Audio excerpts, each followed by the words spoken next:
அனைவருக்கும் வணக்கம். நான் முனைவர் ஆர் கௌரி. நண்பர்களே, தாட் ஆஃப் அ டே, தினம் ஒரு சிந்தனை. நான் நிறைய பேரை பார்த்துருக்கேன். அவங்களுடைய ஃபீலிங்ஸை ஷேர் பண்ணிக்கிறதுக்கு இன்னொருத்தர் தேவைப்படணும் அப்படின்னு நினைப்பாங்க. ஆனாக்கா நம்ம ஒருத்தரை பிடிச்சி அவங்ககிட்ட போய் பேசணும்னு நினைப்போம். ஆனால் அவங்களுக்கு நம்மளை பிடிக்காம போயிடும். அப்போ மனசுக்கு ரொம்ப கஷ்டமாக இருக்கும்.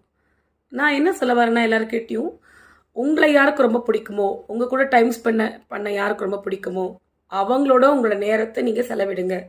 அதுதான் உங்களுக்கும் நல்லது, உங்கள் மனசுக்கும் நல்லது, உங்களுக்கு புத்துணர்ச்சியாகவும் இருக்கும். எப்படி வாழ்க்கையில் சில பேருக்கு மாங்காய் பிடிக்கும், சில பேருக்கு பிடிக்காது, சில பேருக்கு காஃபி பிடிக்கும், சில பேருக்கு பிடிக்காது. ஸோ நமக்கு என்ன தேவையோ, நமக்கு என்ன பிடிக்குமோ, ஏன்னா வாழ்க்கையில் ரொம்ப சின்னது, இந்த சின்ன வட்டம், அதுக்குள்ளே நம்ம வாழற காலம் ரொம்ப ரொம்ப ரொம்ப கம்மி தான். அந்த காலகட்டத்தில் சந்தோஷமாக வாழறது தான் நல்ல வாழ்க்கையாக இருக்கும். இருக்கிற இடங்களில் நமக்கு என்ன விஷயம் பிடிக்குதோ, இயற்கையாக தான் சரி, இறைவனாலும் சரி, அதை செஞ்சு சந்தோஷமாக வாழுங்க நண்பர்களே. நன்றி, வணக்கம்.